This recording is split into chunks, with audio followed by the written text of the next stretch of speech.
Welcome everybody to week 5, day 2. Let's go over the quiz from last time and see how you did. Combinatorics is all sorts of fun. That's the quiz itself. Let's go to quiz statistics. Ooh, look at that distribution. Okay. So B is all integers greater than 10. B is all integers less than 20. What is the size of the union of them?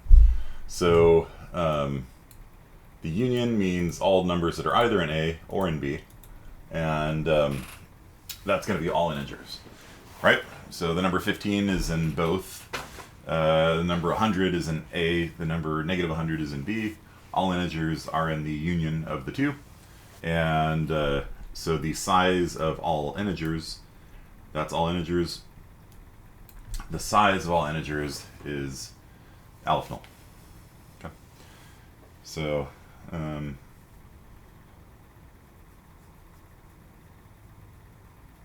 yeah, I don't know. I think a lot of you just were picking union or something. I don't know. Or intersection or something. I don't know.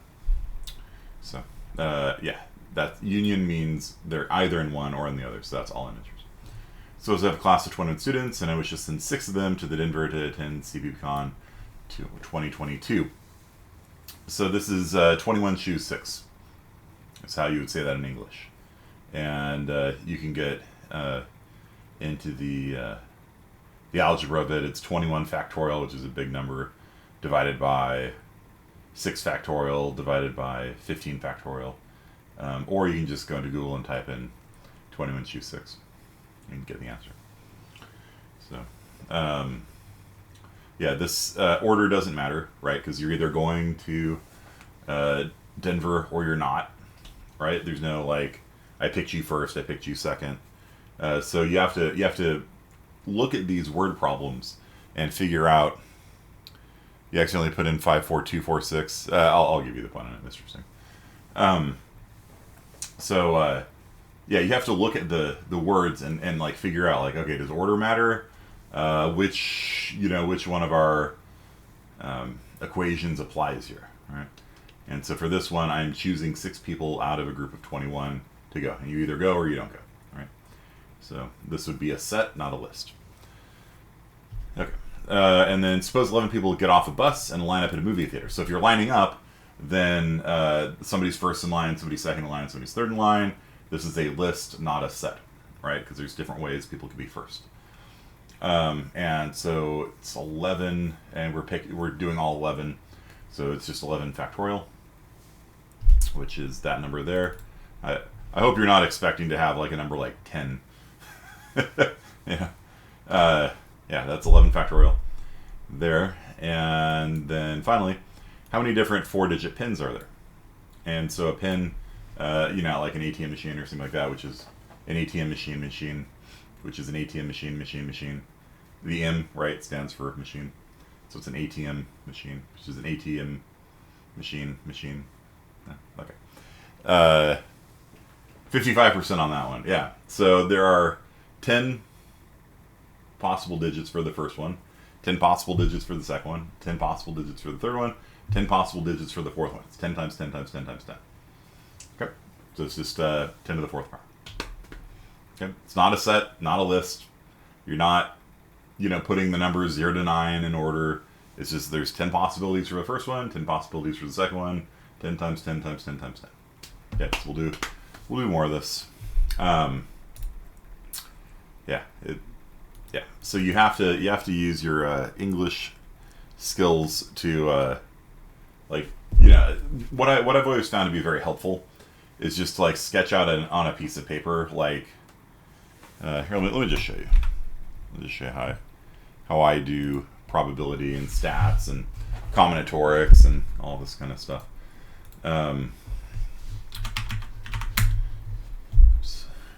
Slash up in there. All right, so how many different ways could I have a 1-digit pin? The pin, each key is the number from 0 to 9. Right, there's 10. Okay, so I always start with the smallest possible thing. Or 0 to 9. There we go. 0 to 9. There. It's 10 possibilities. Now, if I have a 2-digit PIN, got 10 possibilities for the first one.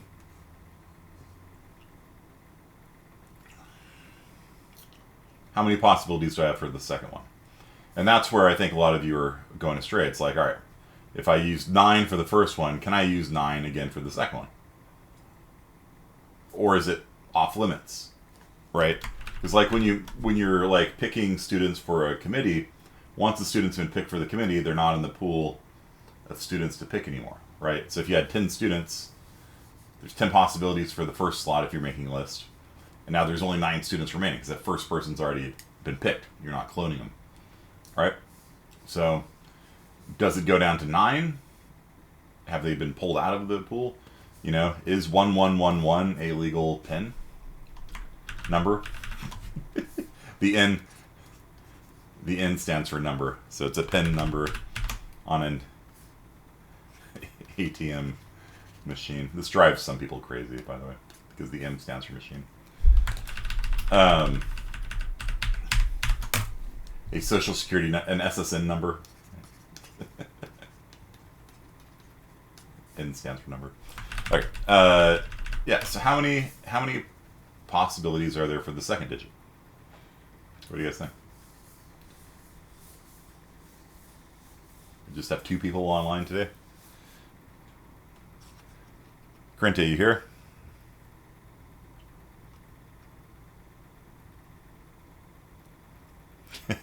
Game Slayer XX last online 12 years ago.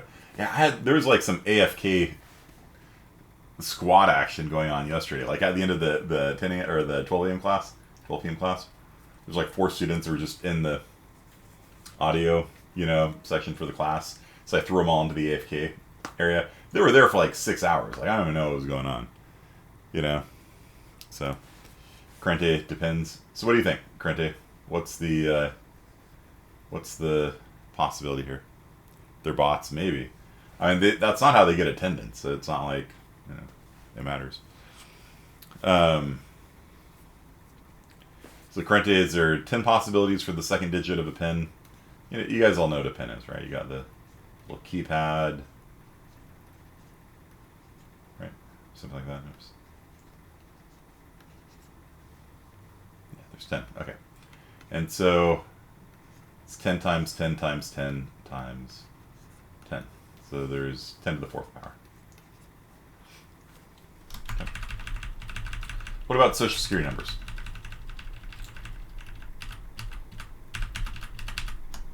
So social security numbers, there's 10 possibilities for the first one. So it's, what is it? 1, 2, 3, 4, 5, 6, 7, 8, 9. All right. So there's 1, 2, 3, 4, 5, 6, 7, 8, 9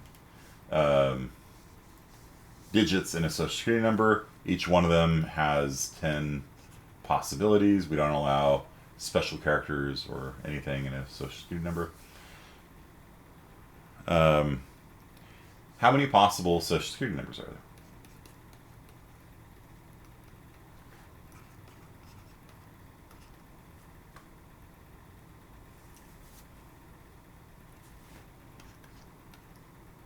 Ten to the 9th. Yep. So it's 1.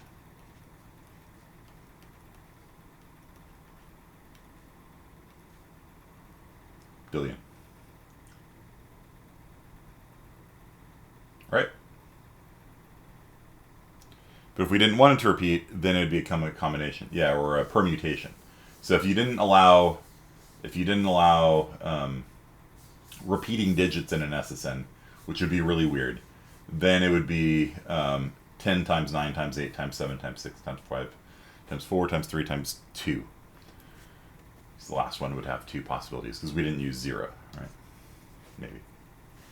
So yeah, there's a billion possible SSNs, and that's maybe a problem, right? Because we've got 300 million Americans alive today. So in how many generations will we run out of social security numbers? And how many computer systems is that going to break, right? If we had if we add one more letter or digit rather to the end of a social security number, that's going to take us up to 10 billion. But what can an integer hold? What's the biggest number an integer holds? Max int. What's the maximum integer on a 32-bit system? What's the biggest integer and a normal 32-bit integer? What's the biggest integer? 2 billion. So how many people do you think are using integers to hold SSNs?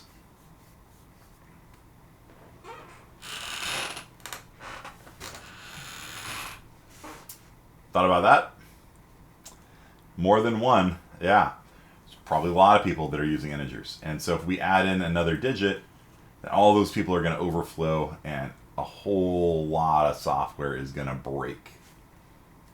Because they're using ints. Maybe. Hope not. But probably. Like, you know, in some mainframe somewhere in like some dusty basement, the Social Security Department, they probably have an integer, you know, holding the SSNs. So use a string, yeah. And if you use a string, it'd be one thing. But a lot of people use ints. And we're going to run out of SSNs. I don't even know. Like, when are we going to run out of Social Security numbers?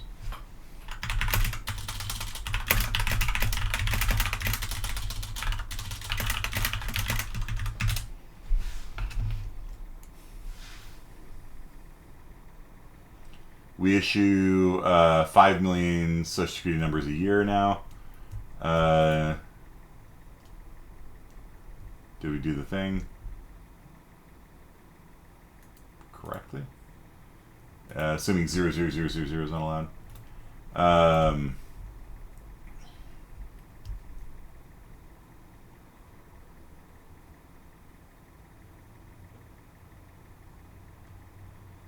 When we reach 1 billion, we'll probably do one of three things. Recycle the Social Security numbers of dead people. That would be a disaster. That would be an unmitigated disaster because Social Security numbers are supposed to be unique, right? Oh, Lord. Everything would break if we allowed duplicate SSNs. Add a letter after the end, or we can wait for another 1 billion citizens to go to letter B. Add a 10th digit. Yeah. All these solutions are going to break everything. Everything's going to break.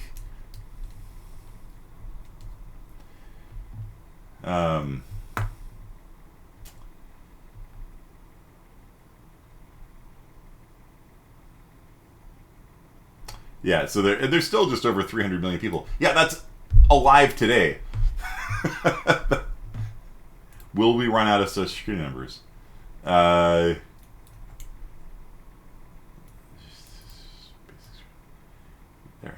There's only 880 million because of some things are not allowed. Can't have a 666 in it or something.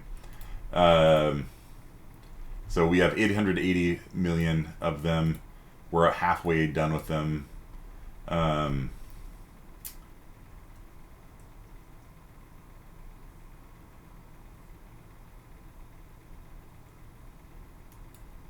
So they're saying, yeah, okay, interesting. It's 400 million remaining, so in about 40 years, maybe. I don't know, eyeballing it, something like that. So this is an example of how combinatorics is used in the real world, right? Like, you know, when are we going to run out of Social Security numbers? And you're a computer science person. Are you going to use an int to store an SSN, or do you want to, you know, use a long? I don't know. License plates. Yeah, let's do license plates next. How many license plates are possible in California?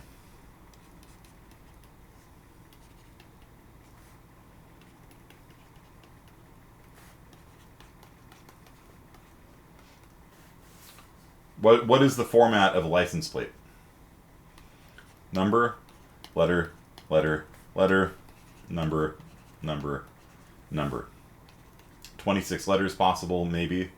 I don't know if they allow O. And 10 numbers. No, it's not 36. It's not 36 because you can't have a letter here.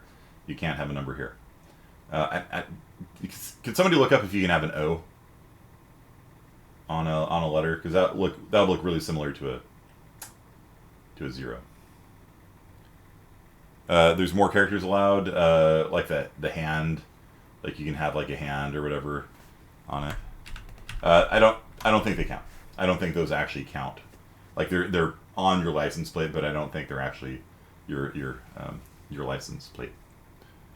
Oh, is allowed? Okay. So, how many license plates are possible?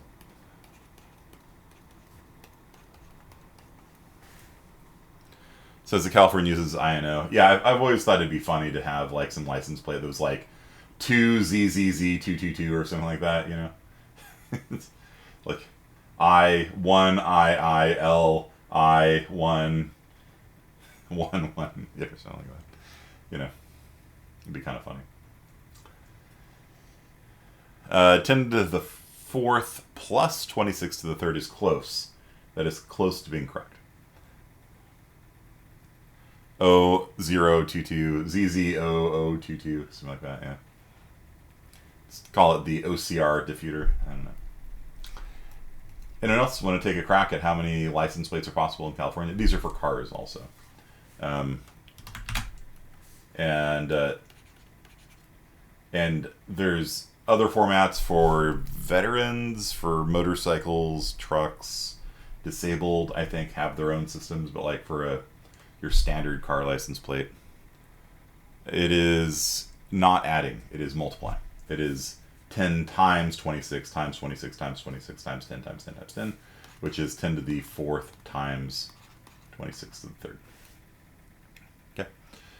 You're not adding these together, right? Because you can have 1A, 1B, 1C, 1D, right? So they multiply. There's 10 possibilities for the first one, 26 for the second one. So the veterans one is just a vanity plate we had to pay $40 for. Yeah, but it has a different number of digits on it, right? Or am I remembering that wrong? California Pearl Harbor Survivor license plate. Yeah, this is the kind of stuff I'm talking about. Yeah, see, yeah, like they have versions that don't have the standard number of digits on them. Yeah. So,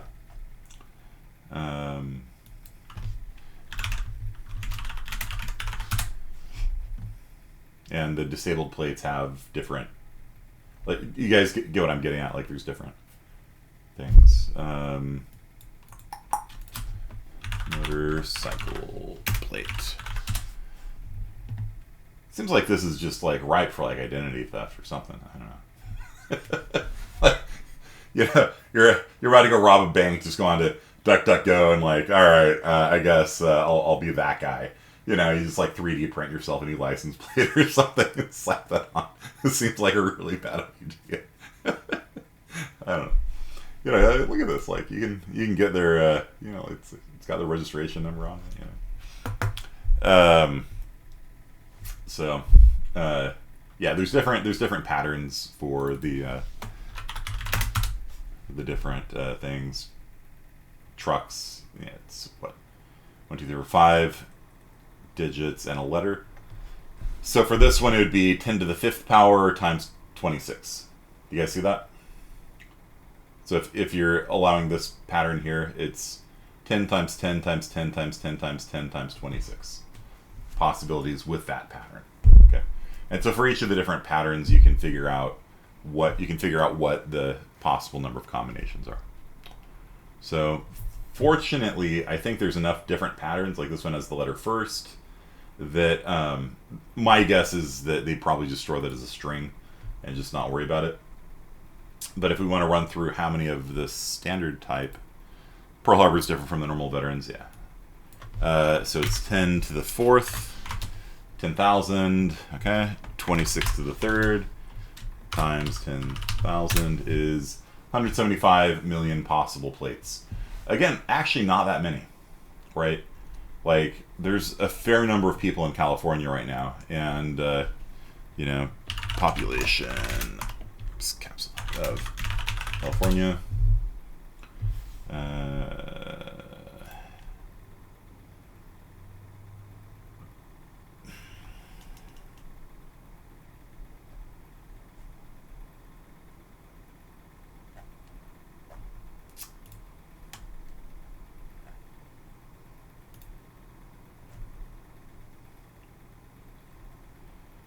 40 million.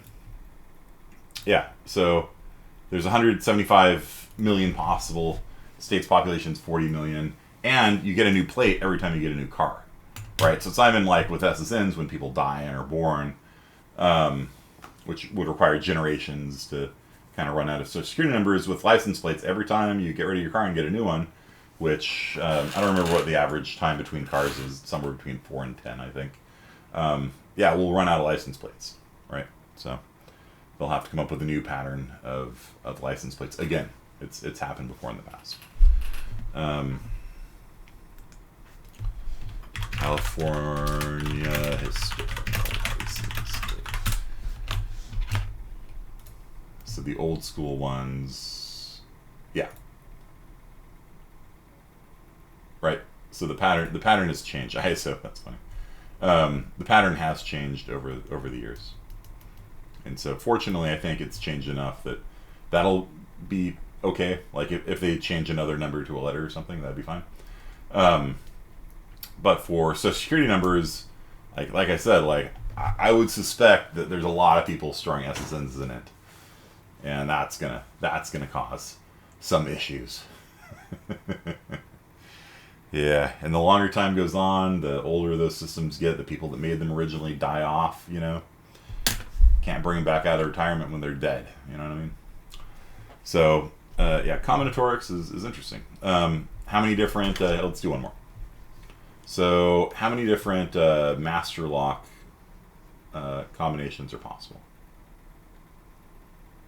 So, master lock... standard combination lock, or the locker. Let's see how many numbers they got on them. 40. So there's 40 numbers, and you have 3 of them. So there's 40 possible numbers for the first one. How many possible numbers for the second one?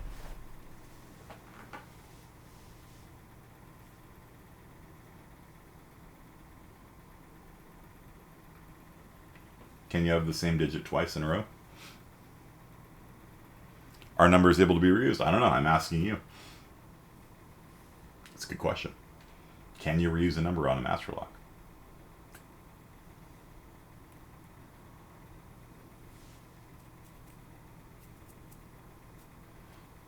Maybe not 2 in a row. Because like like the last one, because you have to turn it, right? So if it's the same number, you can't turn it, right? You know what I'm saying? You can have duplicates, because like you rotate it 3 times one way, and then you do it 2 times the other way, and then you do it once to the final one. But if it's the same number, if it's 35 to 35, you don't actually turn it at all, right? First and third can have the same value. Yeah, but you can't have 2 in a row, maybe. So that'll make it a little more interesting than the other ones, right? Because these could all allow duplicates. Like you could have 111. Like that's a valid California license plate, but you can't have 000. So if this one can't have the same number as this one, how many possibilities are there for the second one?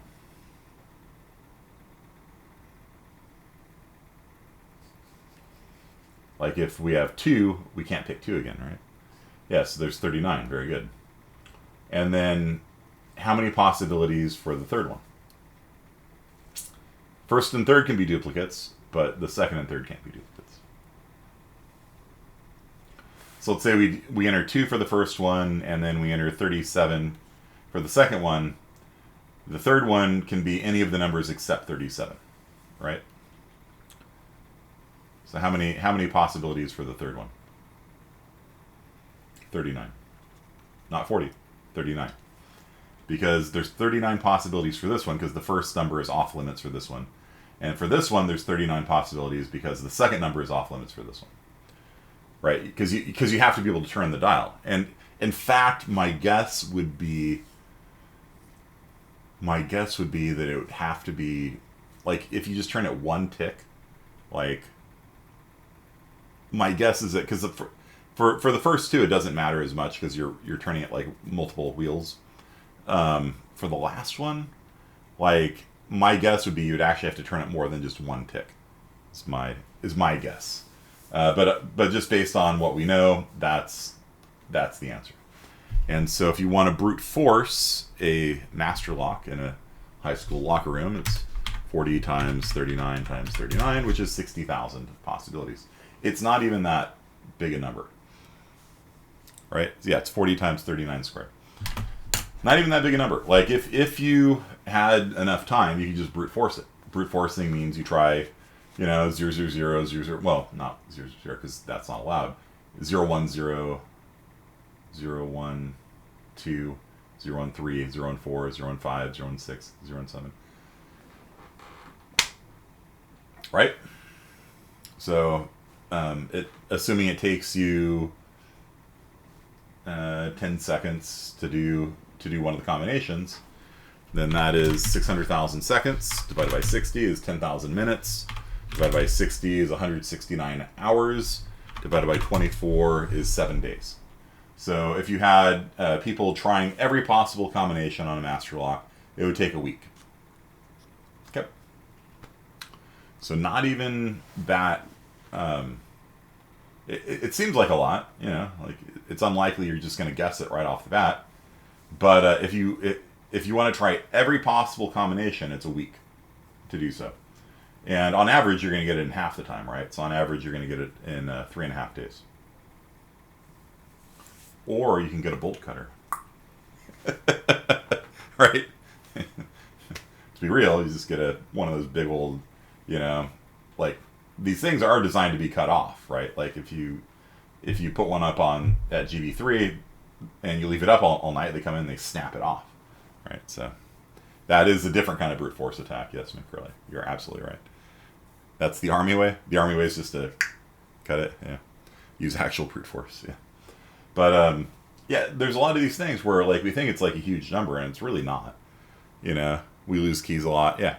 Yeah, and so you just get a thing with like really. Have you seen these things like the industrial bolt cutters? Like the master locks are designed to like not be easily cut.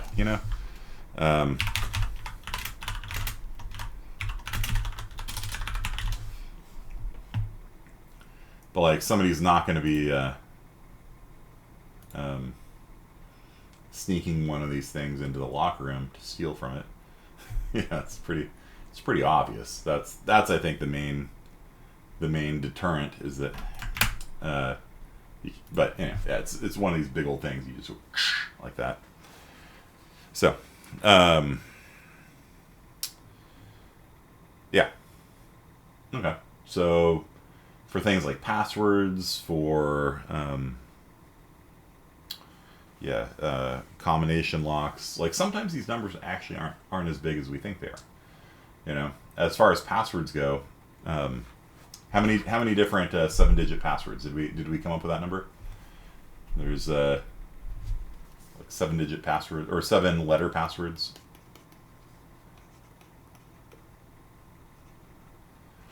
How many different 7-letter passwords? Just letters, A through Z.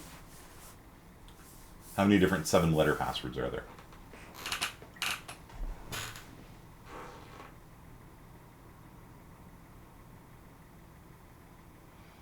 Lowercase and capitals, yes. Lowercase a is different from capital A. Apple.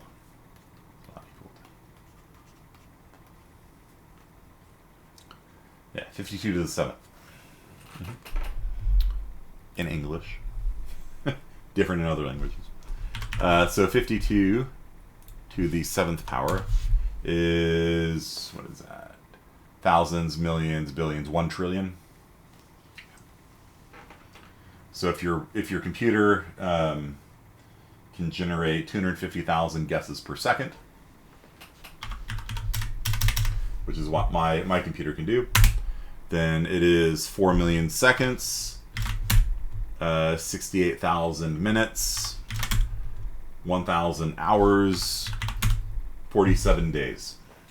So my computer could guess every single 7-letter password in 47 days. And I am not the NSA, right? This is just my little personal computer here, right?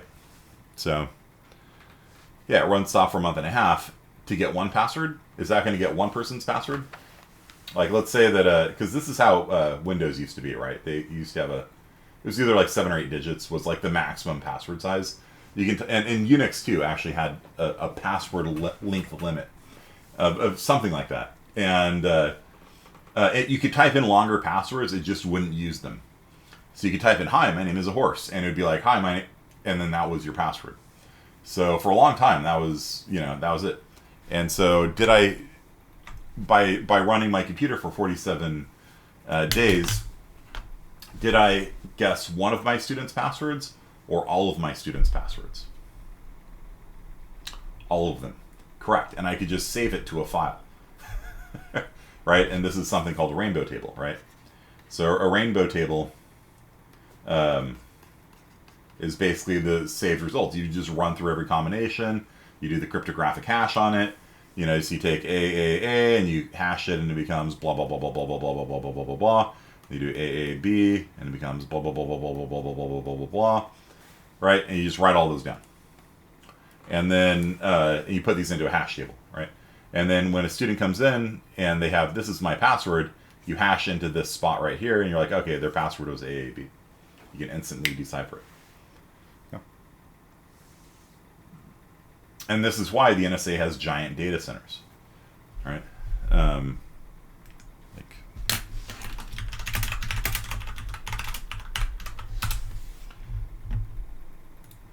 And so, this thing caused, it's just basically all computers, as far as I know. I've never been there, obviously. And so, giant data centers of just computers doing this kind of stuff. Exabyte of data. It's pretty big. It's pretty big. Exabyte. So, my machine has 27 terabytes of storage. 1,000 terabytes is a petabyte. 1,000 petabytes is an exabyte. So that's a lot of storage. It's pretty good. Pretty good. All right. So yottabyte, zettabyte, yottabyte. Yeah. So yep.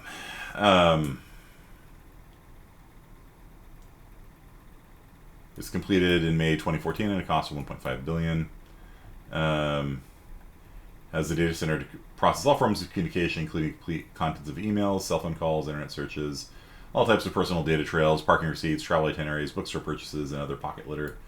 In response to claims the data center to be used to illegally monitor all of U.S. citizens, NSA spokesperson said many unfounded allegations have been made, blah, blah, blah, blah, blah. One of the biggest misconceptions is that the NSA is that they're unlawfully listening in on or reading emails of U.S. citizens. That is simply not the case. So, yeah.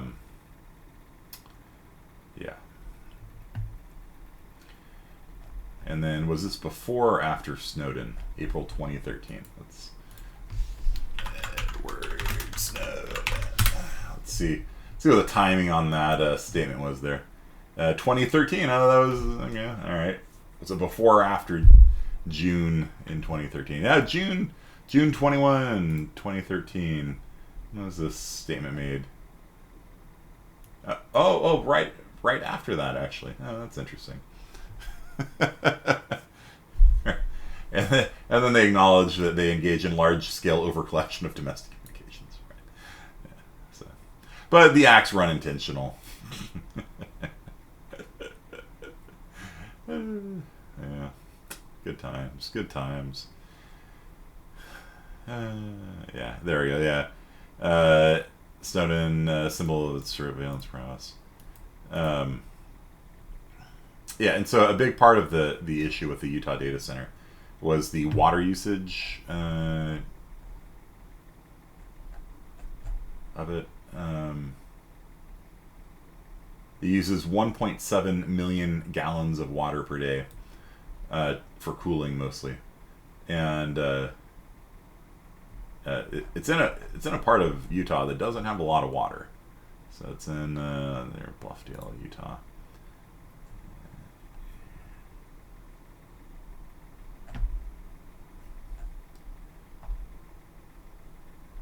precipitation total in inches. They get 13 inches of water a year. Yeah. So it was a big issue, right? Just even on the water rights side of things, because that's a lot of water consumed, right? So, yeah. So anyway, he wrote that, the NSA. Yeah. Anyway, so yeah, so you can basically pre-compute a lot of these things, and they're not for things like, you know, that was 46 days, and this is just letters, right? Not numbers and symbols and things like that. But for like government level agencies, like any password that's probably short enough for you to type reliably, they probably already have a hash of it. You just think of it that way. So you just need your password not to be easily guessable by people trying to log in as you online, and just not worry about governmental agencies trying to hack your password, or you have a passphrase, right? So the notion of a passphrase is that you type in a sentence, right? So what is it? XKCD horse stapler or whatever. And so even if you have some sort of cool password like Troubadour at 3, they talk about how easy it is to guess. It's 3 days to guess this password, right? Except it's probably already in the rainbow tables. But even if you're just guessing that on a website, they could guess that in about 3 days. And it's hard to remember, especially if you don't reuse your passwords, right? And so what they recommend, if you haven't seen XKCD, they're one of the most brilliant websites, or web comics ever. Guy used to be an NASA contractor. That's different. It's got an A in it, extra A in it. But he recommends using a phrase, correct horse battery stable. And so, too hard to guess, and you can have a mental image for it. And then, so they recommend just coming up with words, right? And using a passphrase instead. So, through 20 years of effort, we've successfully trained everyone to use passwords that are hard for humans to remember but easy for computers to guess. Yeah, the whole situation with passwords and things like that is just pretty garbage. I mostly use a random password generator these days, and let my password management system handle it for me. Of course, if that ever gets compromised, the game's up.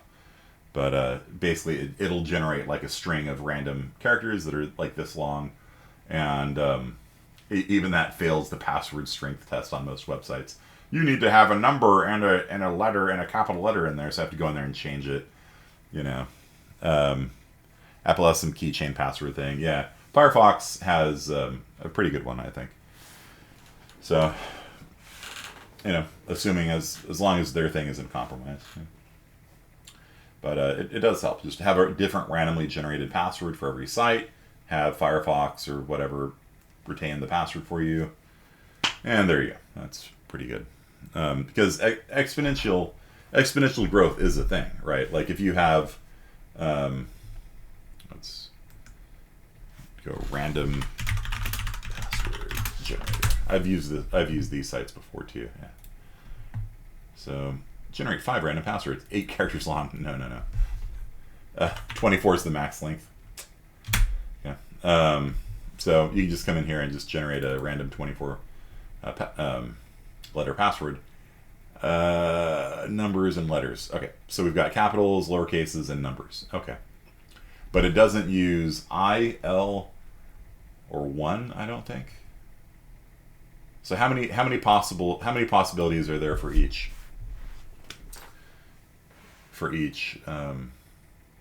Digit. What do you think?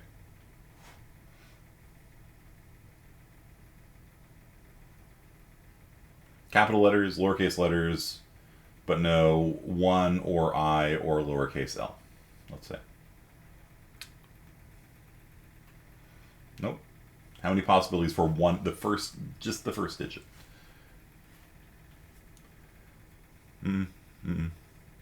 Just for the first digit, how many possibles are there? If I'm going to make a 1-digit long password. How many? Uppercase letters, lowercase letters, numbers, but not I, L, or 1.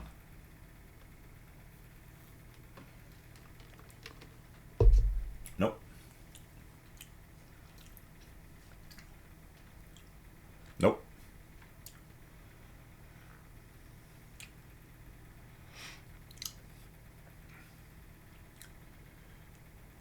Sarah and Shahab got it correct. It is 59.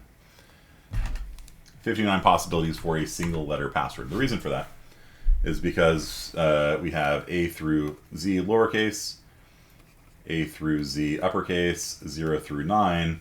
So that's 10, that's 10, that's 10, that's 26, that's 26. But we're not allowing 1, L, or I, right?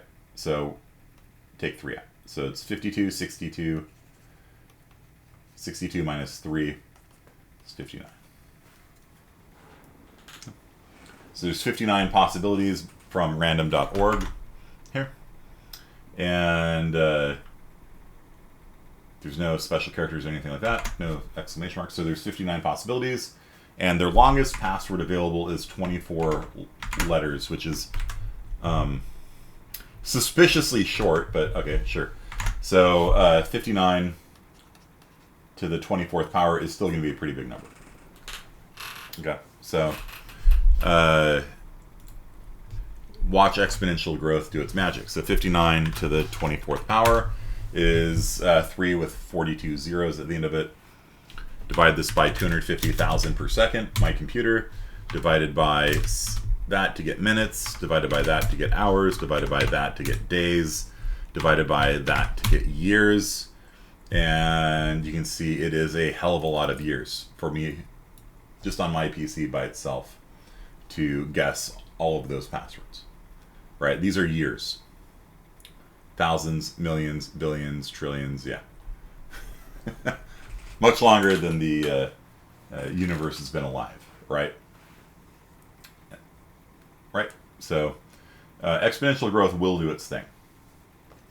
And the thing is, though, like, my computer is not designed for cracking passwords, right? Like, you could feasibly crack, much faster. Let's say that, the NSA has 1 billion times more capacity at just one of its data centers, which seems reasonable to me. Sounds about right. Right ballpark, at least. So that's still thousands of years, millions of years, billions of years, trillions of years, right? So 24 digits, even if you don't have exclamation marks and things like that, it's probably pretty good. Probably. Don't know. Okay. You guys understand? So all of these things, and that's why I said last time you need to have a working familiarity with this, because all of these things, we do kind of off the cuff, back of the napkin estimates, right? How long would it take, like we talked about last time, how many possible board states are there in chess?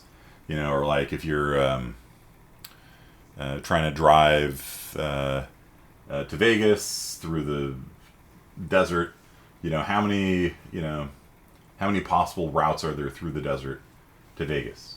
And we'll just do these sort of combinatorical estimates, just kind of sketch it out, and just try to see, all right, what's the cost going to be to brute force it? Because sometimes brute forcing things, like for the master lock, it's not hard. Like if this was a computer program, you could do that instantaneously, right? Guess 40 numbers. There's three possibilities. There's 40. Like, your computer could break a master lock if that was digital instantaneously, right? Brute forcing it. You don't even have to use any intelligence. You don't have to put your ear to it and listen to the tumblers turning or whatever. So that's why computer science people really need to know discrete math and this kind of stuff, is because it'll or like, when are we going to run out of social security numbers? Like, should I be storing it in an int or not? Like, just being able to do a quick back of the napkin calculation, like, I think we should be using a string for this, or, because in the future, if they add a letter to it, holding it even in a long won't work. We need to hold this in a string, But if you hold it in a string, then what happens if they type in a hyphen and not a hyphen? And so you have to do some parsing and stuff like that. So, did you just post that, McCone? Did I lose? Am I going crazy? Because I thought you said that earlier. Yeah, okay, you did. All right, nice. Yeah, yeah. It's not. Yeah, it's like if you roll two 20-sided dice, you know, how many possible outcomes are there? What do you guys think? Roll two 20-sided dice. How many possible outcomes are there?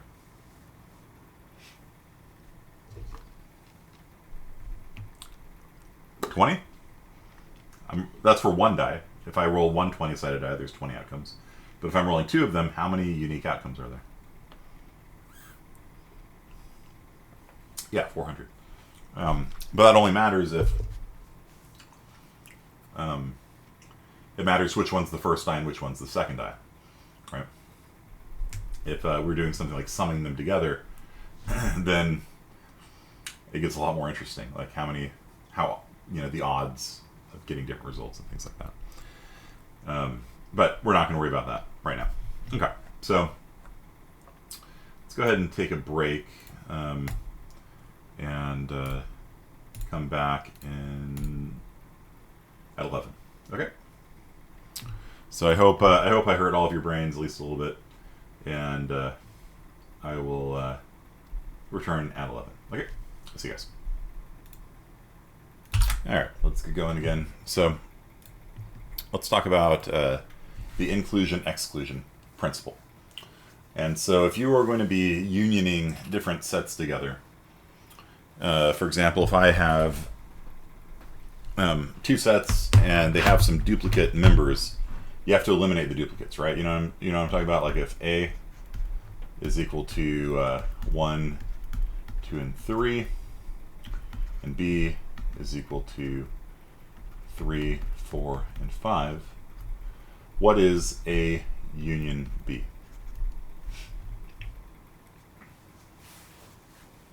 What do you think?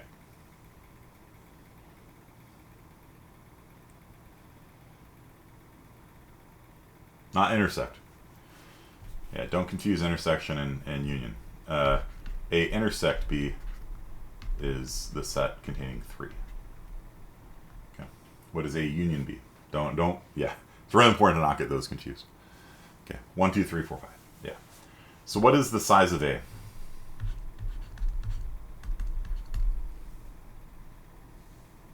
Three. Good. What is the size of B? 3. What is the size of A union B? Not 6. It's 5. Okay.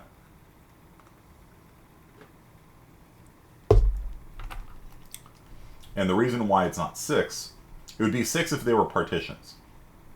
It's like if you have partitioned, you have 13 spades in one set, and you have 13 diamonds in another set. If you have a partitioning like that, partitioning means you take a set and you split it into different subsets. If A was the 13 spades and B was the 13 diamonds, then the size of A union B is going to be the size of A plus the size of B. Why? Because there's no overlap. There's no duplicates. But when you do something like this, we have a duplicate. You guys see that? We have that fellow there and that fellow there. This is a dupe. Okay? And when you union things, you have to eliminate the duplicates. So the equation for this can be found... I don't want to get too far ahead of myself.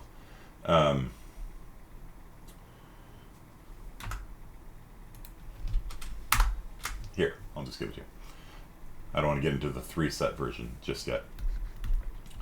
So the size of A union B is equal to the size of A plus the size of B minus the size of the duplicates.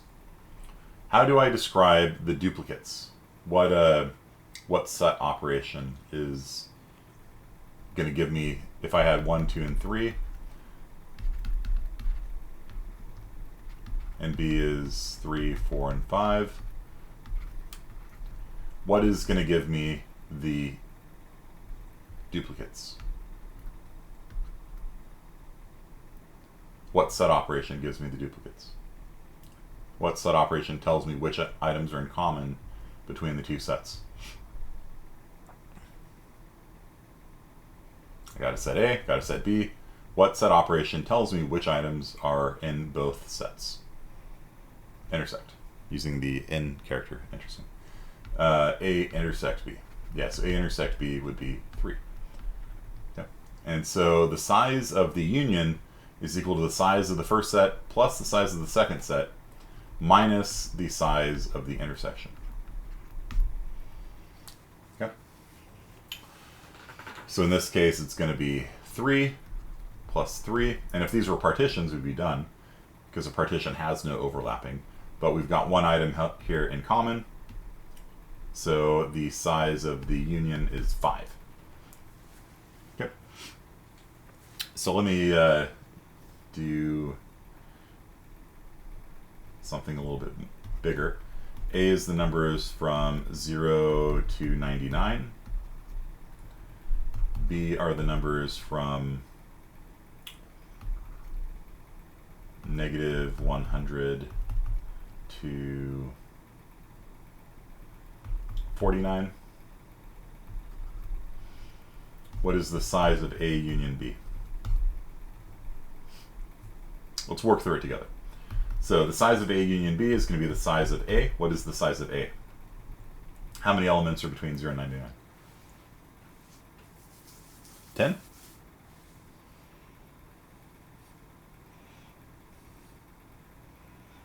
$91?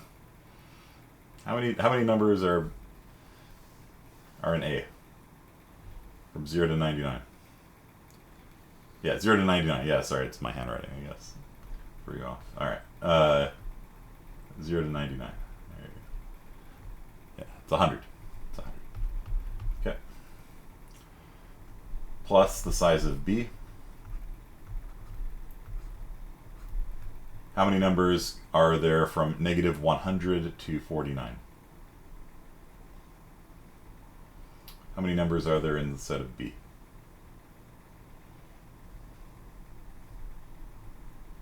150. Good. And then we have to subtract out the duplicates.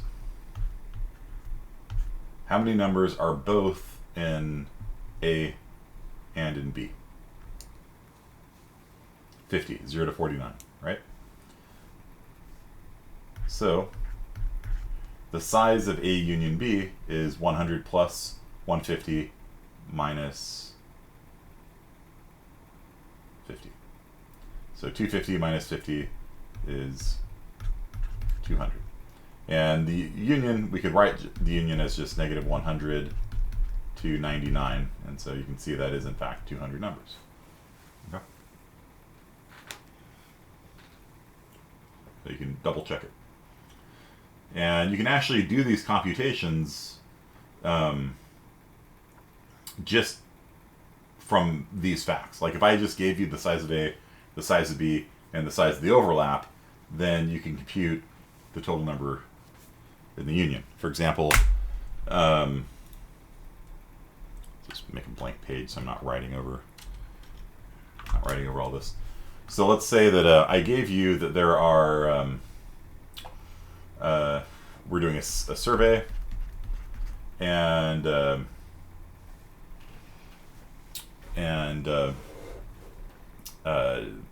37 students took, let's do surveys, took survey 1, 49 students took survey 2, and 13 students took both. How many total students took the surveys?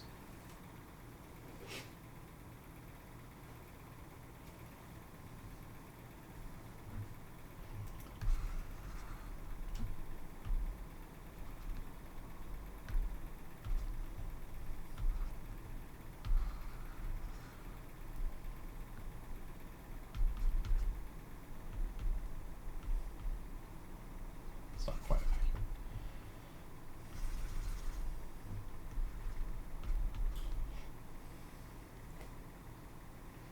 Yeah, so 73 total students are in here.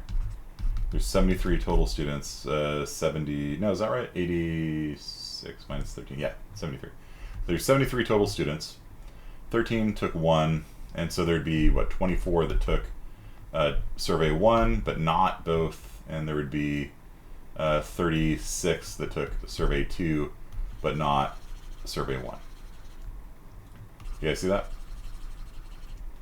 So that's 50, 60, 73, yeah. You guys see how that works? Like you can actually figure out, like you don't have to have like the actual names of people and all that stuff. Like if you're just given like what the numbers are, you can kind of figure out what the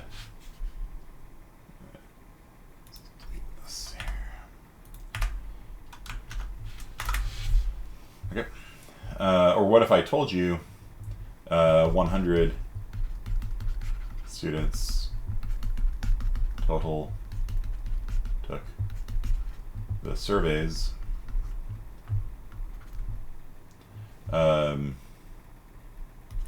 25 took both, 50 took survey 2,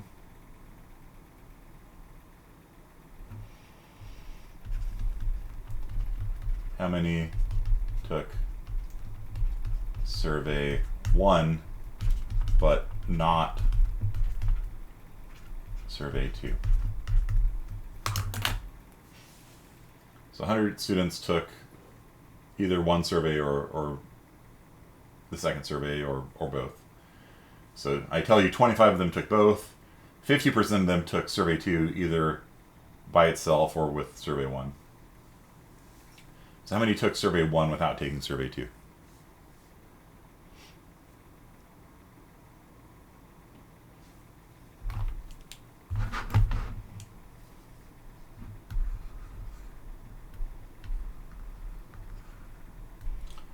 So 50 took survey 2, and 25 of them took both. So that means 25 took survey 2 without taking survey 1.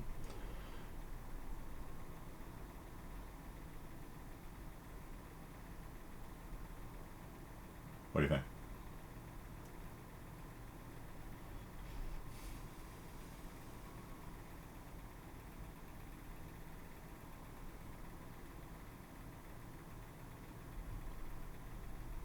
It's 75, that would be 125 total.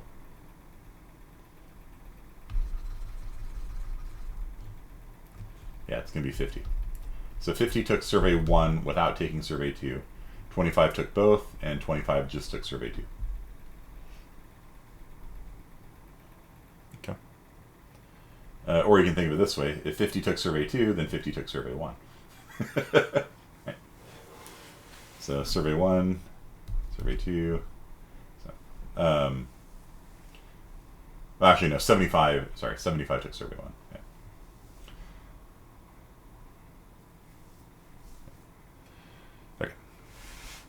But 50 took survey 1 without taking survey 2. Let's put it that way. Okay, confused, or does that make sense? So this is something called the inclusion-exclusion principle, because you can't count duplicates. Okay, both confused and enlightened. Okay, let's see. Let's say group 1 is the people in this class that like pizza. And this is the group that I don't know why I'm writing with a Z, like sushi. Right?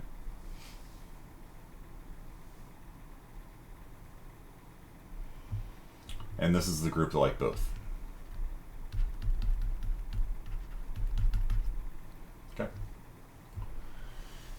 So let's say the total number of students in this class is 24. I do a survey, I get the results back. and I tell you that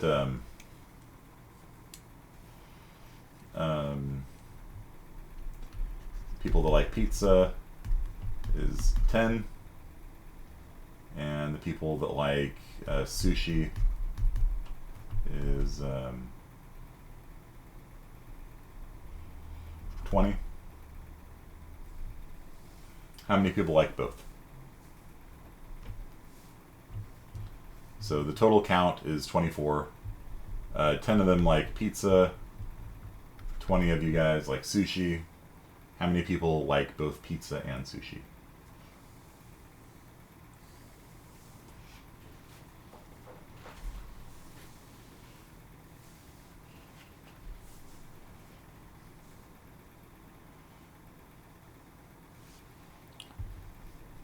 So in this case, the size of A union B is equal to 24. And so 24 is equal to the size of A, which is 10, plus the size of B, which is 20, minus the size of the intersection, which is what we're trying to figure out. How many like both? And the answer is 6. Yeah, so 6 people like both. The size of this set is 20, the size of this set is 10. So if the total size is 24 for the whole thing, then there has to be 6 here. So there's 4 people that like pizza without liking sushi, and there's 14 people that like sushi without liking pizza, and 6 people like both. So that's a total of 24 students. So you can sit there, and writing out a Venn diagram usually helps with these things. So you can kind of see where the different categories go. So this area here, where's my mouse? This area here is the people who like sushi but don't like pizza. These are the people who like pizza but don't like sushi. These are the people who like both. And I guess there's a... I forgot to say, everybody had to pick at least one. Right? Everybody had to write down their favorite food. Because there's always a possibility that you're just like, I don't like either. Right? So, do you have a favorite sushi place here? I've been eating a lot at Namikaze.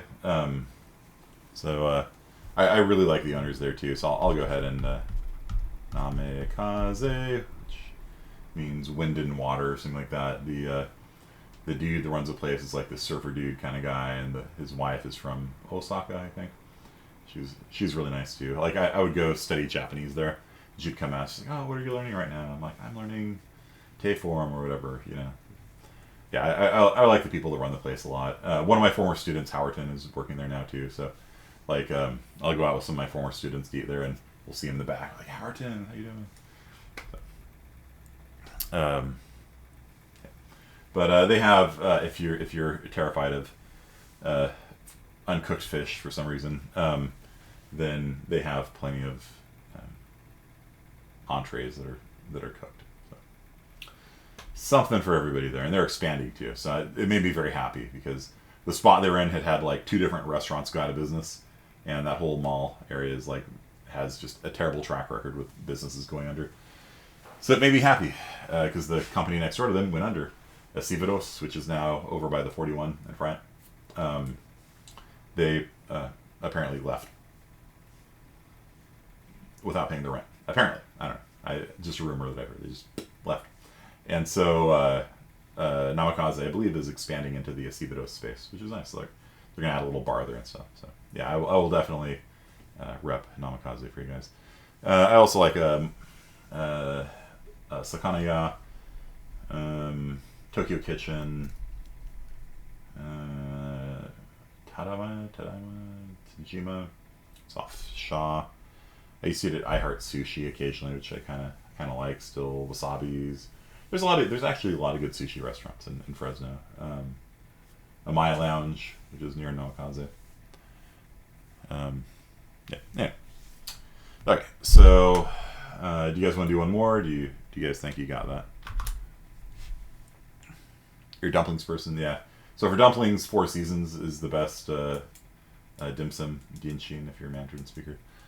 So Four Seasons is Clovis and Herndon, southwest corner, and pretty good. Xinchang off Shaw, New City. It's pretty good too. Takoyaki, yeah, I like takoyaki. I get it occasionally. Yeah, that's good. That's good. It's you know, in Japan it's street food, right? So they have what it is. It's like octopus they put into batter and they roll it, and then you get it hot and they put a little drizzle of mayo on it, and it's really good. Yeah. Don't eat octopus. Takoyaki is an exception. Yeah, me too. I'm not a big fan of octopus. Okay. All right. So I didn't hear any acclaim for doing another one of those. So let's talk about the inclusion-exclusion principle, which is what that was, right? Like every time you do a union, you have to delete the duplicates, okay? And it gets a little more complicated when you have 3 sets. Okay, so let's say you're playing a simulation where you're basically some sort of like a slave trader kind of person, and you run around capturing the local kami. In Japanese mythology, you know, kami are like the local gods or spirits, however you want to put them, that live inside of nature. For example, mountain spirits and things like that. And so you run around capturing these kami, and you fight them with other kami capturer people. So, for example, you might have a lightning hamster captured, and you summon it and have it fight like a rat spirit or something, you know. And you know, it's a little bit disturbing, but you know, it seems like it could be a good idea. You know, you trap them in these little ball-shaped prisons, you know. And so basically, every time you throw a ball and you hit the lightning hamster to enslave it, it gets a 30% chance to break out. So the ball will rock 3 times, and each time it rocks, it has a 30% chance of escaping. So what are the odds that it gets out?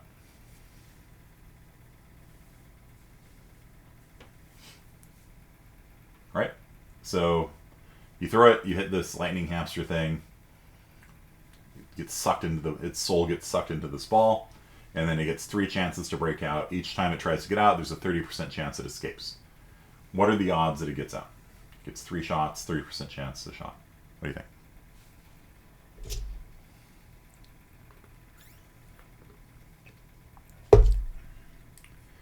So Harry Singh says 3/10 to the 3rd power. So that would be 3/10 times 3/10 times 3/10, which is 27 over 100. So it has a 27% chance of escaping. So if it gets 3 shots at escaping, it has a lower chance of escaping than 1 shot. It's 1 shot, it's 30%, right? Oh no, that's out of 1,000. Sorry, my bad.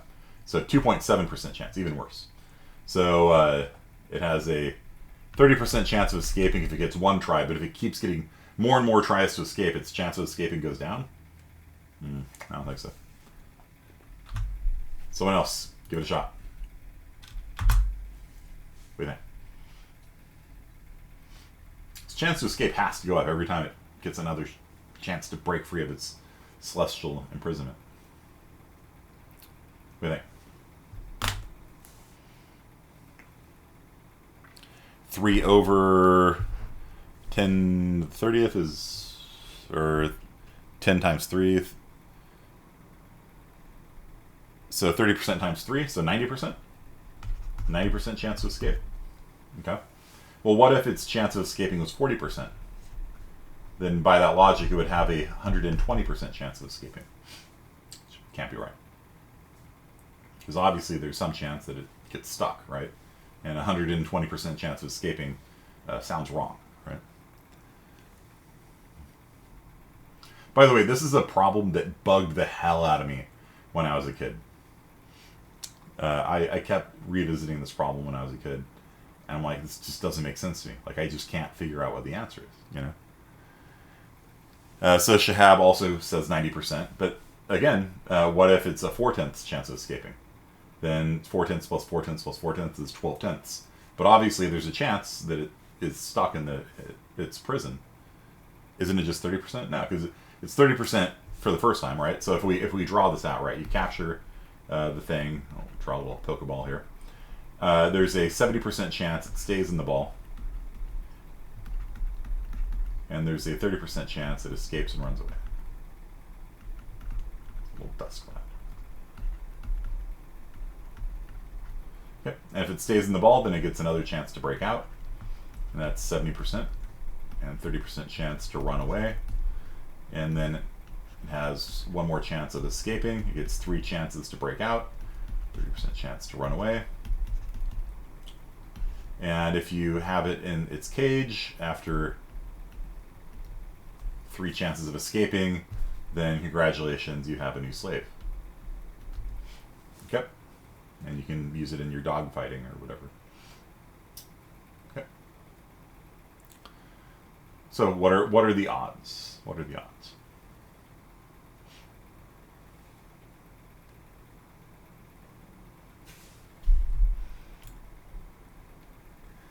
Yeah, don't be sad, Sing. This is something that bugged the hell out of me for a long time, without being able to figure out how to do the math on it. Okay. So what is it?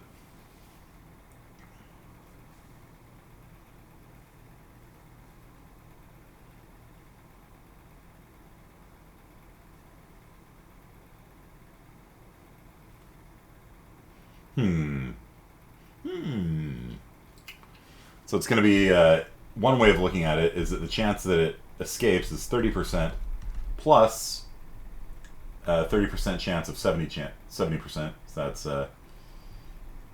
21%. Plus a 30% chance of 49%, which is 14.7. So the total chance of escape is 51, 61, 65. It's about 66%.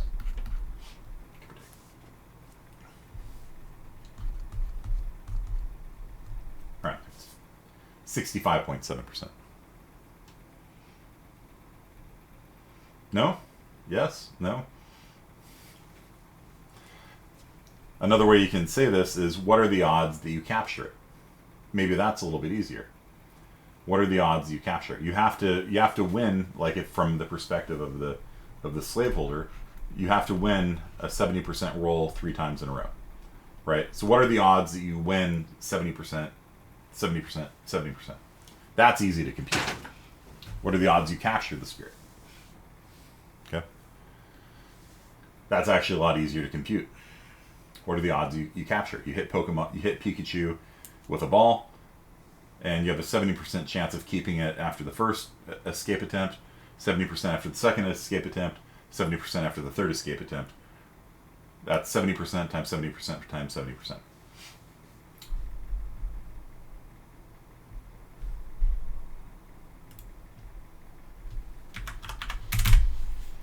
Three, 4, 3. Okay. So the odds of you capturing it are 34%, which is exactly the opposite of the chance of escape, which is 66%. Right? This is the chance of capturing it. This is the chance of escape. It's the same thing, just from a different perspective. And yeah, Pokemon is a really horrific idea if you think about it. You have a bunch of kids running around capturing nature spirits in balls and making them fight each other. Right? It's portrayed as a kid's game, but, you know. So, yeah. So do you guys understand at least this bit here?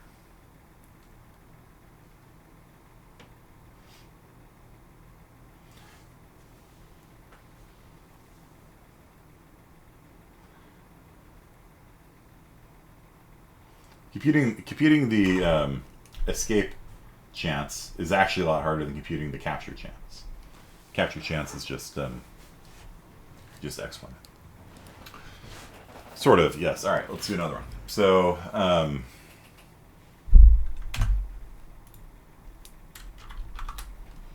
let's do this one. There's a 40% chance it escapes. What are the odds that it gets out?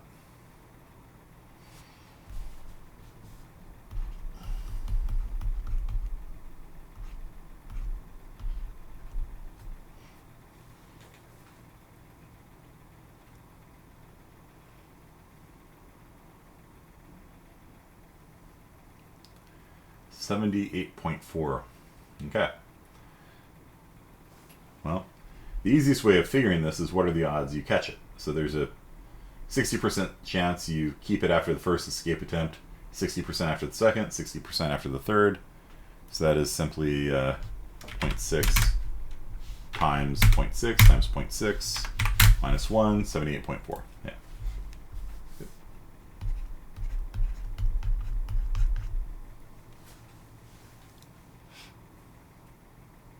Good.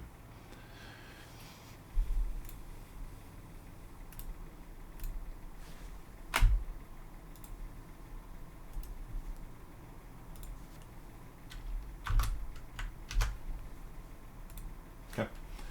So the reason why their chance isn't 90% or whatever, it's because they can't escape multiple times, right? So if you work through all the combinations of keep and escape, keep and escape, keep and escape, right? You can't, once you've escaped, you can't escape a second time. You have to eliminate all of the duplicates, and that's why I've listed this under the inclusion-exclusion principle. Is that you have to eliminate all of the results that result in multiple escapes coming up. Okay. So it's like if you flip a coin, right? If you flip a coin, you can get a twice. You can get a head, or let's just say you flip 2 coins. You get heads and tails, tails and heads, heads and heads, tails and tails, right? So let's say tails means the thing escapes.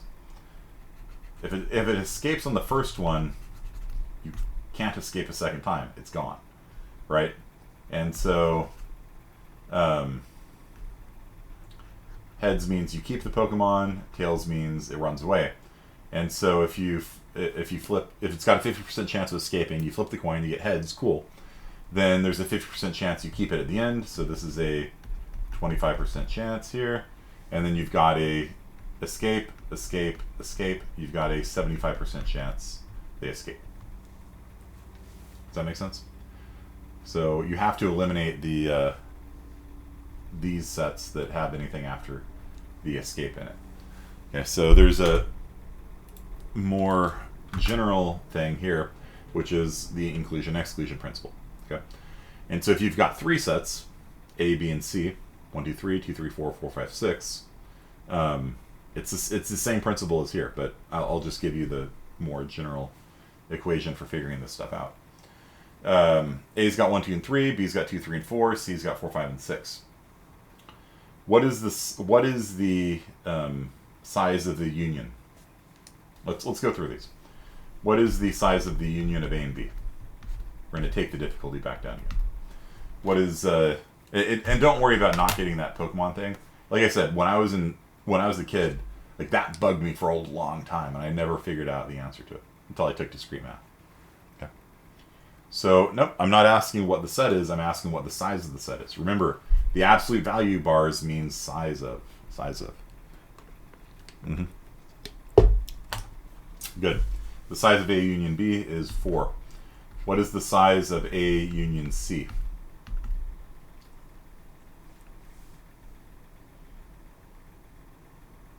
6. Very good.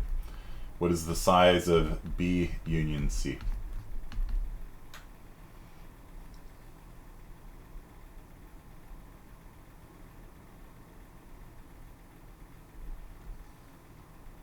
B union C. What is the size of that? 5. Good. Okay.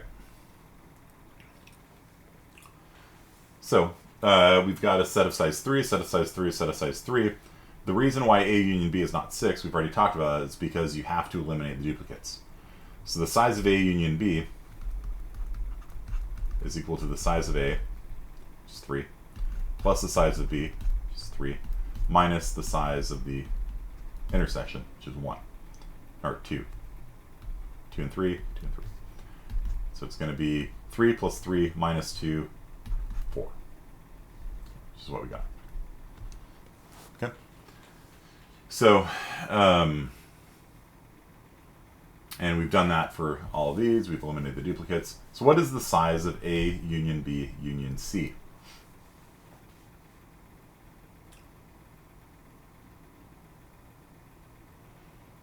How many unique elements are there between A, B, and C?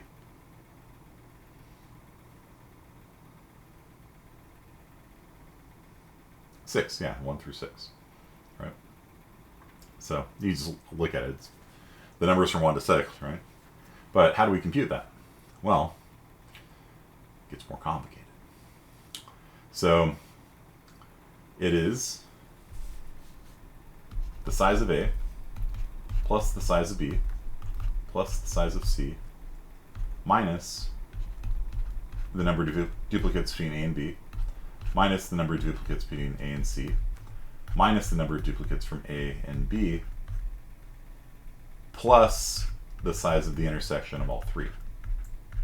And the reason why we have to add this in is because if you have the same element in all three sets, which we don't, but if we did, let's say that was a 3, then it'd be subtracted out too many times.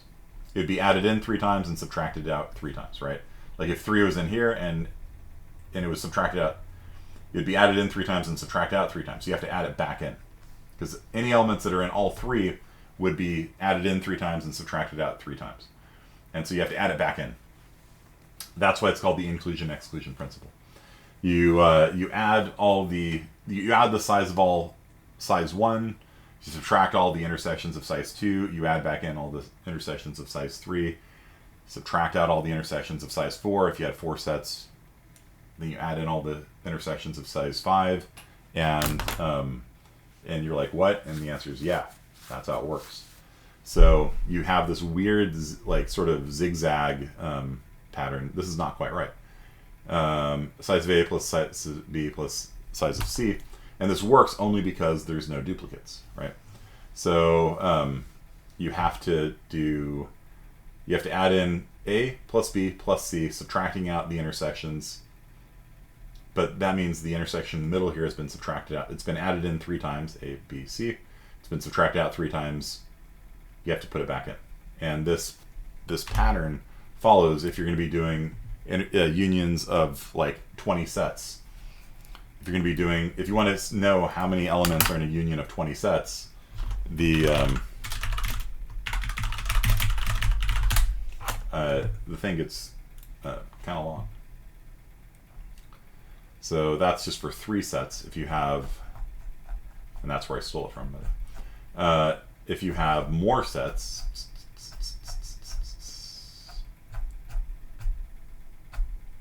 they don't even have the more sets.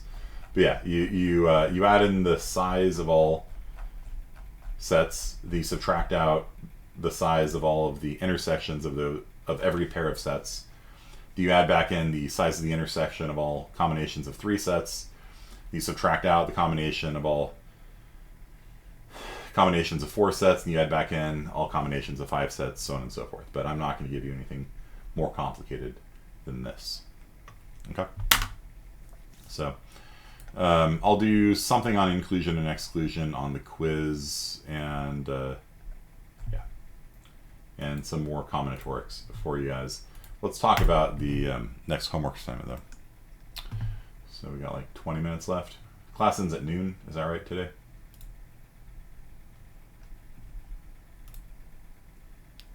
50? 10 minutes? I don't know if I'll be able to get to this in 10 minutes. Let's try it. Did you guys watch any of these videos on infinities and things like that? Infinity stones.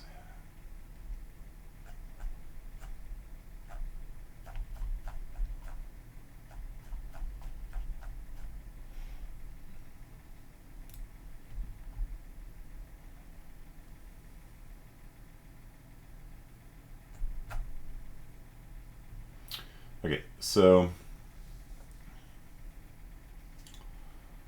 for our next assignment, we are going to be doing a database. All right, so this one is going to be 20-pointer. Also, it's one of the bigger ones. And what you're going to be doing is, it's interesting. Yeah, I have a version in here for people that haven't taken CSci 41 because I used to allow that. You can ignore that. So basically, what you're going to be doing is you're going to be making a database, And like I told you all, set theory and databases go together like this. Like they're the same concept. Sets, like intersections are the same thing as like doing a query where you're saying find all customers who bought a Altima that are over 40. That's a set intersection. That's a database query. Like conceptually, it's the exact same thing. Code-wise, it's the same thing. Okay. There are videos of what? So, on Aleph null and stuff like that. I posted I posted Numberphile and vheart, who are both great mathematicians. I'll call them. They talk about numbers and stuff like that. And so I posted a couple links on the module section on understanding Aleph null and infinities and stuff like that. vheart is a little bit more poetic, I guess. All right, so so you're going to be doing a database system. You're going to be entering vehicle identification numbers, VINs, and a VIN number, just to upset my friends that get upset at those kinds of things. So a VIN, and so valid VINs are only uppercase letters and numbers. So that's a valid VIN, that's a valid VIN, that's one, that's not, that's not, that's not. Okay, so you're going to basically add a VIN to a different table. And so, for example, you can have a table is just a name. So you can have a table called Lithia, and then you can track all of the VINs that are at Lithia Nissan. And then you can have another one called a Clausen, and that one would represent all the VINs at Clausen Honda. Okay. So basically, they're going to create a table, and then they're going to add VINs to a table. And it could be the same VIN can appear on different tables. For example, a table might represent like a salesman's cars that he's been assigned to sell, and so or she's been assigned to sell. So, for example, the same VIN might appear on the list of all cars at Lithia Nissan and on Bob's list of cars that he's trying to sell right now. Okay, so the same VIN can appear in multiple tables. Okay, the valid VINs have to be uppercase, but they can have numbers also. Okay, and so you're gonna have different operations on these tables. So a VIN is basically going to be a string, and a table is going to be like, I don't know, a vector of strings, and it's just going to hold all the VINs. Yeah. So not too bad code wise. There's different operations you have to be able to support, like moving all of the inventory from one table to another. So you can add all of Lithia's inventory to the California table. The California might have all the VINs in California or something. Then the user can query the system to see which tables have which cars. So, for example, give me all cars owned both by Bob and by Lithia. Okay. And you can print all the cars in all the tables, and so that's basically it. You're going to be making a vector, a lot of vectors maybe, and adding strings to the vectors. And then, like, if you have one vector that's got a bunch of strings in it, another vector that's got a bunch of strings in it, tell me what strings are in both. Okay. Not too bad, I don't think. About to make a sets of vectors of strings, yeah. Yep. There is one tricky bit, which is that the vectors of strings have to have a name. So you're probably going to have another vector that holds what string is associated with which vector. Or you can make a class or something. So I'll let you figure out how to architect that. Couldn't you use a type of class? Yeah, you could. That's how I did it. So for every table would have a name, like Lithia, and then it would have a data, which is a vector of strings. That's all the VINs that it has.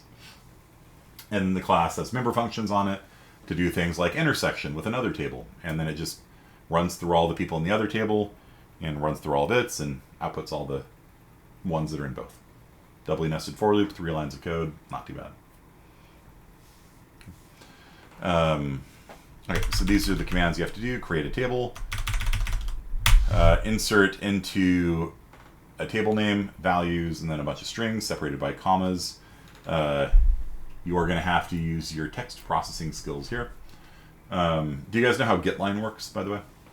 Do you guys know how getline works in C++? Getline, cn, temp? Yeah, except not exactly. There is a specific use of getline that is going to save your life here. Okay? And that is getline takes an optional third parameter, and that third parameter is the read until that character appears option. So if you pass in comma as the third parameter, it will read until it gets to a comma, discards the comma, and stops. And so that'll just give you pinto. Okay? So you do getline cn into a string called temp, comma, and then it will read until a comma appears, and then put pinto into temp. So that wait, what? Yeah. Let me show you how that works. So that's actually pretty important. You will die on this assignment if if you don't do that. So let's do that. Main string s, getline from cn into s until a comma is read, and we'll scat s.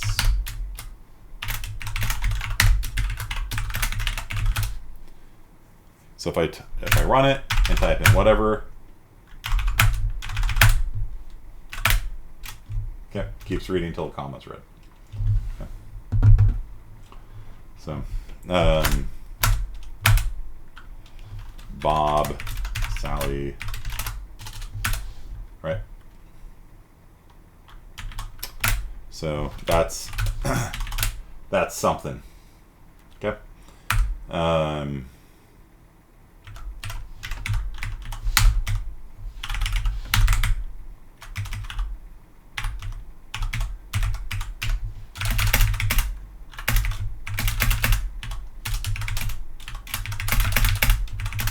Oh, Mr. Bell, have you ever seen this before?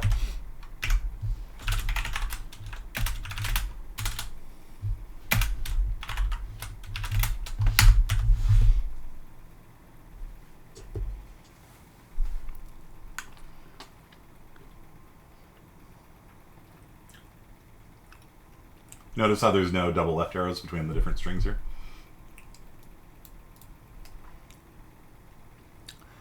Is there a way of doing more strings? Yeah, if you put 2 string literals next to each other, it will actually concatenate them together.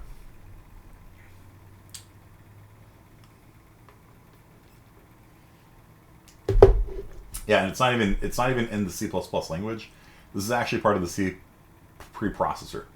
The C preprocessor does this. So if you have multiple strings next to each other, it puts them together. It's mostly for macros. So like if you have a macro, that they'll generate this, and then that's why you've probably never seen it before, because there's literally no reason to do this. Like if you were typing this yourself, you would just be like, like that. You know what I mean? But like with a macro, a lot of times they'll generate a string next to a string next to a string, and it just glues them all together automatically.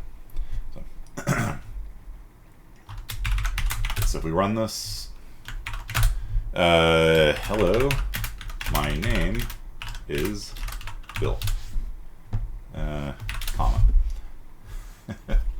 So hello, my name is the first one, then we got a space and an is, then a space and a Bill, right? Because it reads the white space too, right? So for your assignment, it's just going to be like Pinto, Bob, Jeep, comma. And so you notice how it's not dying, right? Do you see that? Like Pinto, Bob, Jeep. It didn't return. That last get line did not return because it's waiting for a comma to appear. So how do you make it handle the end of the you know, line. You know what I mean? All of the commands you get for this assignment are going to be one line, right? So how do you make it like just give you Jeep at the end? There's a lot of fancy schmancy stuff you can do. Like you can scan through it and be like, all right, are we on the last?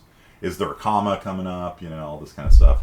Let me show you the magic of string streams, because you're going to need this.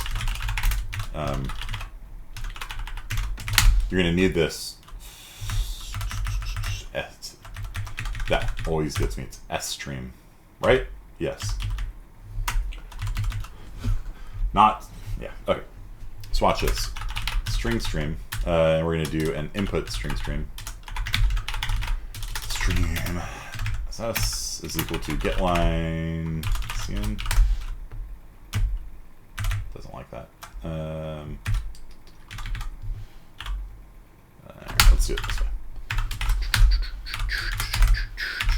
String S. Getline from cn into S. So this is going to read a whole line until a new line is read. Then we're going to turn this into input string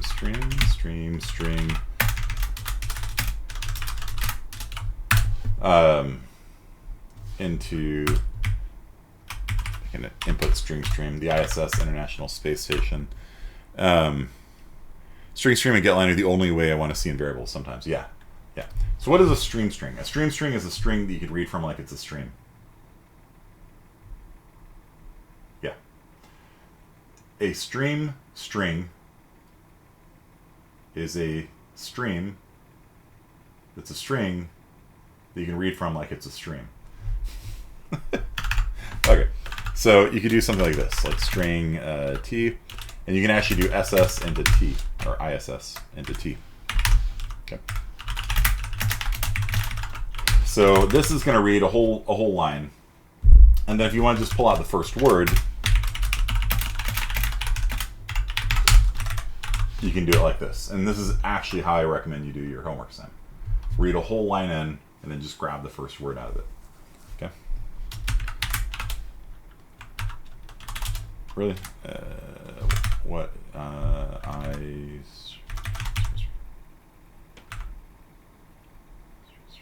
String. Yeah, sorry, I had it the wrong way. I stream, not a stream. S stream. Yes, that's right. This is right. It's an input string. Tongue twister. Okay, it's an input string. It's a string that works like a string. And so what that means is that you can actually grab an entire sentence and then use that string like it's CN. And so you can grab one word at a time out of it. And so if we do this, then we say A, B, C. It's going to read the first word out. And if we do this, S, U, V, T, Q, V, this is going to pull the first word, the second word, first word, and the second word, and the third word out like this.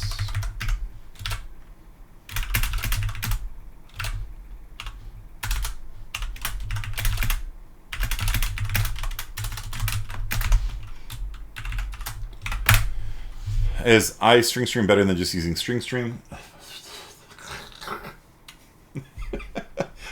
Yeah, if all you're going to be doing is reading from it, you should use an I just to stop yourself from accidentally writing to it. If you're going to be reading and writing to it, use a string stream. If you're going to just be writing to it, it's an O string stream. If you're going to be reading from it, it's an I string stream. I scream, you scream, we all scream for I stream.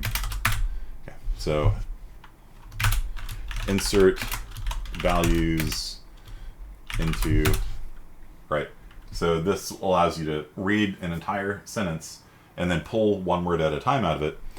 And let's say the third word is our list of vins, right? So then we can turn the V into a string stream. ISS, VSS, I don't know. Turn V into a string stream. And then we can pull, so like, let's say that we did insert values, Pinto, Jeep, Frog. right now V is Pinto, Jeep, and Frog, but we need to now split that. We need to split it by commas, right? So now we are going to use getline with that third parameter that I just showed you. So while VSS string temp getline from V into temp until a comma is read, and you'll see the VSS from temp until a comma is read, and then we will echo that to the screen, then read temp. So text parsing is one of the more annoying things to do, especially in C++, because it's not very good at it. Insert into Pinto, then Jeep, keep, whatever. Okay, so insert into Pinto, then keep. So it reads one word, it reads one word, it reads one word. And then this is a word, right? There's no spaces in it. So now we turn that string into a string stream. We use getline from it to getline until a comma is read.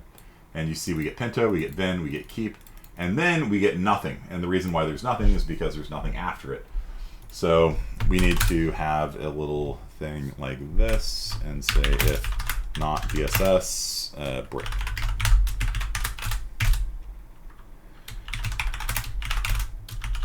Bob, Pinto, Jeep, keep, whatever, Jeep, penguin, that. And so you can see we pull this thing out, and then we can do an if statement on it, like what command are we doing, what command are we doing, and then we get to this list of vens, we read that in as a single word, and then we turn it into a string stream, and we use getline until the next comma, and we use that to slice it. Because normal programming languages have what function, Mr. Bell? Is Bell still here? Yeah. What function do we have, Mr. Bell, in normal programming languages to split an array based on a delimiter? Split, yes. Is that in C++? No. Normally, you'd be able to take a string like this and be like, split it on comma, and it would give you a vector with each of the elements in it. And you'd be like, cool, thank you. Nope, you gotta write that. Gotta write that yourself in C++. Gotta do it your own, or copy it from Stack Overflow or something. It's a thing. Okay, so yeah, so basically this is all stored in V. I turn V into a string stream, which I call VSS, the V string stream. And then I do getline over and over again, getline until there's a comma, getline until there's a comma, getline until there's a comma. The comma does not get read, it gets discarded. And we end up getting Bob and Pinto and Keep and Jeep and Penguin. So that is how you can split the input up. If they added split into C++, would they give you a vector and array? That's part of the problem. Is that the reason why they didn't want to do it is because if they gave you a vector of strings, that would reallocate memory. And you know, like if you had a gig, like literally the thing they came up with was if you have a string that is a gigabyte long, sorted by with commas separating its values, if you called split on it right now, it would allocate another gigabyte of RAM, and that's not acceptable. And I'm like, bro, most of the time, you're not going to be processing a gig at a time. If you are, you can write your own. It's fine, you know. And so they said we're not going to do split until we have string view. String view is a read-only view into a string. And so now C++ 20 has string views, so it could say, give me split it, but it doesn't actually allocate new memory. Instead, it looks like it's allocated new memory, but it's actually pointers into the original string, which oftentimes isn't what I want anyway, C++ committee. I actually do want just a new vector of things. But they're like, just write it yourself if you want to do it that way. And it's like, bro. Now common split is split, join, trim, like these basic things, like trim discards white space at other end of the string, like very basic things, very basic functionality that most languages have. Yeah, so the reason why they didn't do it, Bell, to answer your question, is because they when they do it, they want to do it right. That's, you know, the non-sarcastic answer for it. So, it's not too hard to write yourself. Trim is something that should be there. Yeah, it's like, yeah, you can argue about these things. Like, why did they add all these esoteric numerical functions into C++17 and not have splitter trim, you know? Like, you know, it's the small things that count. Yeah, just, you know, like, if you find people doing these things over and over again, like, you should put it into the standard, is my thing. Like, you know, uppercaseify, right? Like, uppercase, to upper a string. Like, seems like that would be a, you know, a good candidate for, you know, being in the standard. I don't know what to tell you. You know, Python has it. I don't know. Doesn't seem to hurt anything. Yeah, so, but no. What they added was cylindrical Bessel functions and incomplete elliptic integrals of the first kind and the second kind and the third kind. Instead of, like, stuff that people use. To upper a string would be amazing. And yeah, it's like, I don't know. I mean, I do know why, but, like, it's frustrating. Okay. So, do you guys, do you guys understand this here? So, I read an entire line of input. This is how you should be parsing your input. Read an entire line of input. And then that line gets converted into a string stream, and then you can read from that string as if it was a stream. And you can pull the first word out, the second word out, the third word out. And then that third word, which is a comma-separated list of words, I then convert that into a string stream. And then I get line out of that until a comma. And then that allows me to split the string v by comma. Are these things in Boost at all? Yeah, well, yes. Boost has split, I believe. Boost, geeks for geeks, really, dude. Function template split at HPP. Sequences split into tokens separated by separators. Yeah, a lot of the stuff's in Boost. S-stream, yeah, and this is a case where, like, it's a bizarre abbreviation because they're like, they call it S-stream here, but not here, which is, it always gets me. Because normally the header file is named after the class, but they're like, no, we'll just call it S-stream. It's too much to type, but not here. Yeah, so S-stream has both string stream and iStream stream and OStream stream in it. Mm-hmm. Yeah. So this pattern here, though, like, legitimately, you guys should learn it. Okay, I'm done, Mace. We're done here. Yeah. Let's get some lunch. Okay, so I'm gonna push out the homework assignment to all y'all. Have fun with it. It is a 20-pointer. Not all of them are gonna be 20-pointers, but this one is inventory because a lot of students look at it and be like, it's too much work. So it's 20 points. It's not actually that bad. Not actually that bad. I'll make you do it in a week. It's not really that hard a problem. It's hard if you don't know how to do it. But I just showed you how to do it. So you'll be fine. Okay. When will we have a partnered assignment? I don't know. If you wanna partner on this one with someone, that's fine. Just give them credit in your main.cc. Okay. So I don't catch you for cheating. Okay. That's it for today, guys. Have fun. So if you one more time. If you want to work on this with a partner, go for it. Just credit them. Okay. All right. All right. See you guys.